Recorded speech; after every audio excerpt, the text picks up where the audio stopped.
میں ایک ایسی آواز کو جس میں ممبر آف پارلیمنٹ بھی رہے، مختلف مقامات پر تحریکوں سے جڑے رہے، آج سابق ممبر آف پارلیمنٹ جناب عبید اللہ خان اعظمی صاحب کی خدمت میں ان کی علالت کی بنیاد پر، حالانکہ ان کی خواہش تھی کہ وہ یہاں پہ شریک ہوتے، میں آپ کی خدمت میں ایک بات عرض کروں. ابھی جیسے ذکر ہوا اس تحریک کا، میں گواہ ہوں کہ آپ کی آنکھیں اشکبار ہو گئیں اہل بیت اطہار علیہ السلام کو، اور جیسے بقی کا ذکر آیا جن کی آواز میں اثر ہے. میں گزارش کر رہا ہوں بڑے ادب کے ساتھ آپ کی خدمت میں کہ انہوں نے یہ خواہش ظاہر کی کہ میں نے اپنی زندگی کا ایک بڑا حصہ گزارا تو ہے، لیکن کاش کامیابی وہ ہوتی کہ اہل بیت اطہار علیہ السلام یہ کہتے کہ یہ میرا چاہنے والا ہے. میں ان کی خدمت میں گزارش کر رہا ہوں کہ ائمہ بقی اس وقت ان کی قبریں ویران ہیں، سورج کی روشنی پڑ رہی ہے، دنیا کہاں سے کہاں پہنچ گئی، لیکن میری ایک گزارش ساتھ ساتھ آپ سب کی خدمت میں ہے کہ انشاءاللہ آج اس کانفرنس میں آپ جسے بھی سنیں گے، جو بھی بیان دے گا، جو بھی ذکر کرے گا، وہ صرف اور صرف بقی کے حوالے سے انشاءاللہ آج ہم ایک مشن اس تحریک کو، میں بقی کے تمام ذمہ داران کو ان کی خدمت میں ان کی اس کاوشوں کو خالق کائنات قبول فرمائے. یہ ایک بڑا مشن ہے، اور یہ یاد رکھیے گا، بھیگے ہوئے پروں سے تو پرواز کر کے دیکھ، انجام اس کے ہاتھوں ہے آغاز کر کے دیکھ. یقین محکم عمل پہ ہم محبت فاتح عالم، جہاد زندگانی میں ہے یہ مردوں کی شمشیریں. انشاءاللہ ان قریب یہ وجود میں آئے گا اور ہم اپنی زندگی میں بقی کی تعمیر کو دیکھ سکیں گے. آئیے گزارش کر رہا ہوں آج کے اس کانفرنس کے پہلے مقرر جناب عبید اللہ خان اعظمی صاحب کی خدمت میں وہ تشریف لا رہے ہیں. میں یہ چاہوں گا اس پورے اہتمام کی قبولیت کے لیے آغاز ہو رہا ہے، بلند ترین نعرہ صلوات سے استقبال فرمائیں. السلام علیکم ورحمۃ اللہ وبرکاتہ.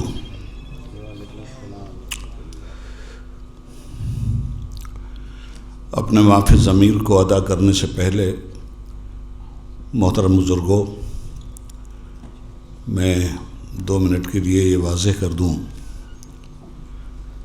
کہ سٹی اسکرین کے بعد میں اس مقدس اور متبرک اسٹیج پہ خاک پائے اہل بیت علیہم السلام کی شکل میں حاضر ہوں. مجھے 3 بجے ایئرپورٹ بھی جانا ہے. کمزوری ہے، مگر مولا جیسے شہزوروں کی تاریخی آغوش تربیت مجھے حاصل ہے، اس لیے اس کمزوری پہ بھی اللہ فتح عنایت فرمائے گا. صدر اجلاس، معزز علماء کرام، محترم واجب الاحترام برادران اسلام و حاضرین مجلس، اسلامی تاریخ کا آغاز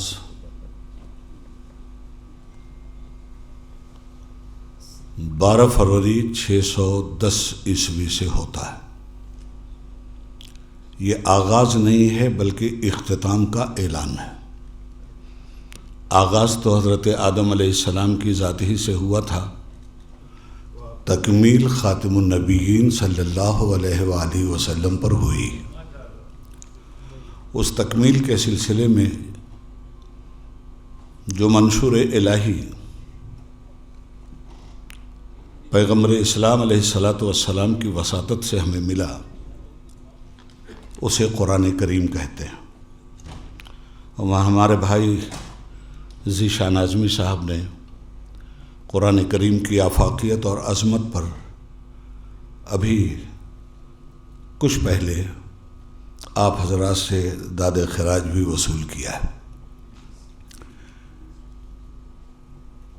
حضور نے جب تکمیل اسلام کے لیے اپنی تاریخی اقدامات کا آغاز کیا،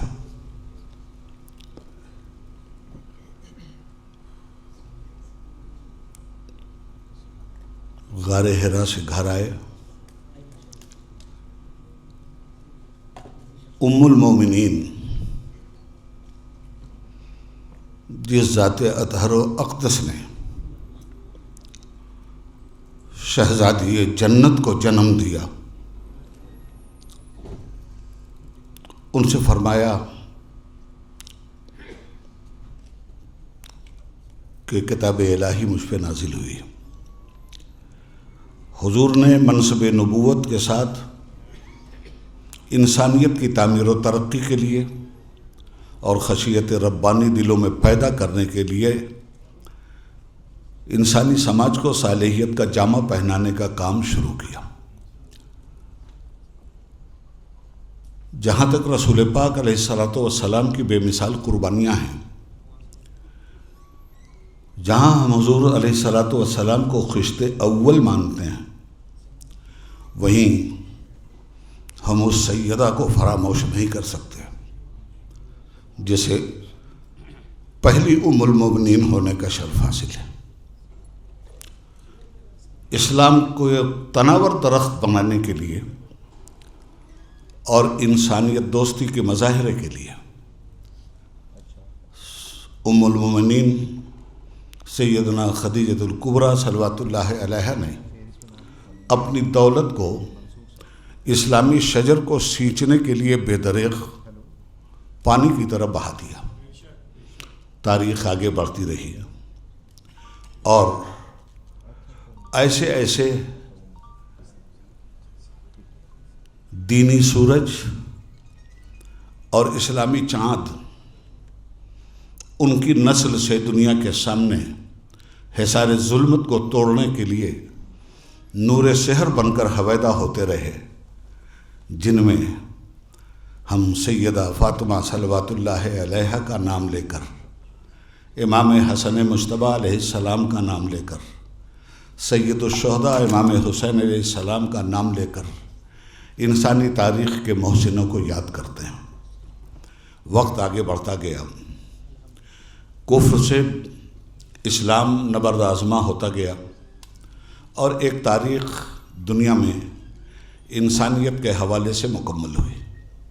وقت گزرنے کے بعد دنیا سے اللہ کے حبیب بظاہر رخصت ہو گئے اور اسلامی تاریخ آگے بڑھی۔ ایک وقت آیا جب ملوکیت نے اسلام کا لبادہ اوڑھ کر تاریخ اسلام کے نشانوں کو مٹانا شروع کیا۔ بات چونکہ بقی کے سلسلے میں ہونی ہے، اس لیے میں تاریخ کے اس تناظر میں ہلکی سی روشنی ڈال کر آپ سے بات کر رہا ہوں کہ کس طرح جہاں کفر پر اسلام کو غلبہ ہوا تھا، جہاں شرک کے مقابلے میں ایمان کا پھررا لہرایا گیا تھا، جہاں بدعتوں کے مقابلے میں سنتوں کے چراغ جلائے گئے تھے، دور بنو امیہ میں یہ سب کچھ ہبا منصورہ بن کر رہ گیا۔ حالات اور آگے بڑھتے گئے۔ جن لوگوں نے اسلامی شجر کی آبیاری کی تھی، انہیں سوکھے ہوئے درخت کی شکل میں لوگوں نے پیش کرنا شروع کر دیا۔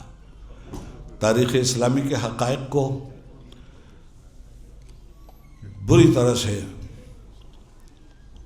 برباد کیا گیا، اور جن حضرات نے اپنا لہو دے کر اسلام کے گلشن کو سینچا تھا، کبھی زہر دے کر اور کربلا میں دشت کربلا کا شہید غربت بنا کر ان کے جسموں کو پامال کیا گیا۔ یہ پامال کرنے والے لوگ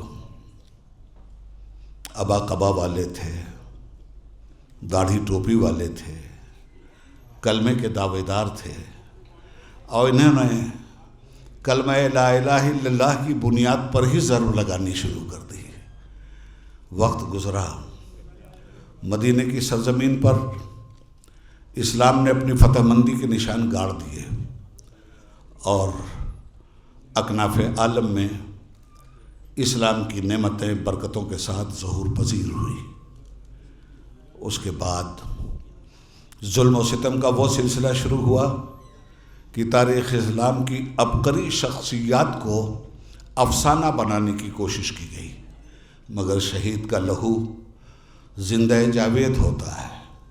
شہید کا لہو زندہ قومیں پیدا کرتا ہے۔ شہید کا لہو جافروشوں کی ایک فوج کو جنم دیتا ہے۔ شہید ہونے کے بعد بھی دارالرسم کے پھندوں کو مایوس نہیں کرتا، بلکہ دارالرسم کے پھندوں کو چومنے والی قوم پیدا کر دیا کرتا ہے، اور اسی قوم کو اہل بیت مصطفیٰ کی قوم کہا جاتا ہے۔ اہل بیت مصطفیٰ ہی کی وہ قوم ہے جو ہر دور میں ظلمات کے حصار کو توڑ کر شمع توحید کو بلند کرتی ہے اور رسالت کی محبت دلوں میں اجاگر کرتی ہے۔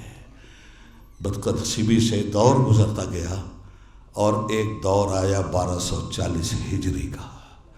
اس زمانے میں تن کے گورے من کے کالے انگریزوں نے امت مسلمہ میں تفرقہ ڈالنے کے لیے اور ناسبیت اور خارجیت کو پنرجنم دینے کے لیے نجد سے ایک تحریک اٹھائی۔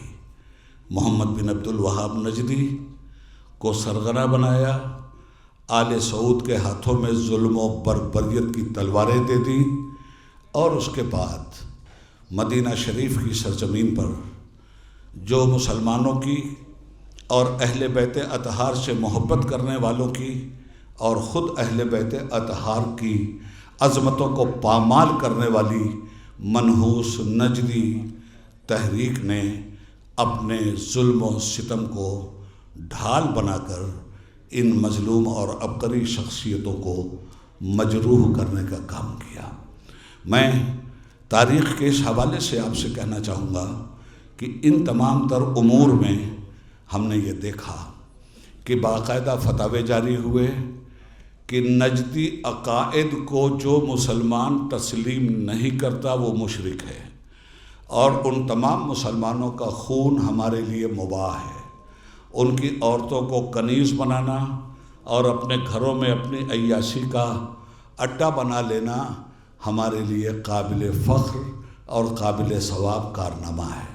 نتیجے میں درود پڑھنے والوں پر بھی ظلم و جبر کی تیغ چلی، اور مکہ معظمہ اور مدینہ منورہ میں جنت البقیع اور جنت المعلیٰ میں سوئی ہوئی ان نورانی شخصیتوں کے مزارات کو منہدم کر دیا گیا، جس انہدام کے خلاف آج کا یہ تاریخی احتجاج یہاں منعقد ہے۔ کیسی کیسی شخصیتوں کو دنیا میں تکلیفیں پہنچائی گئیں، اور اس کے بعد ان کی قبروں کے ساتھ بھی ظلم و ستم کی ساری حدیں توڑ دی گئیں۔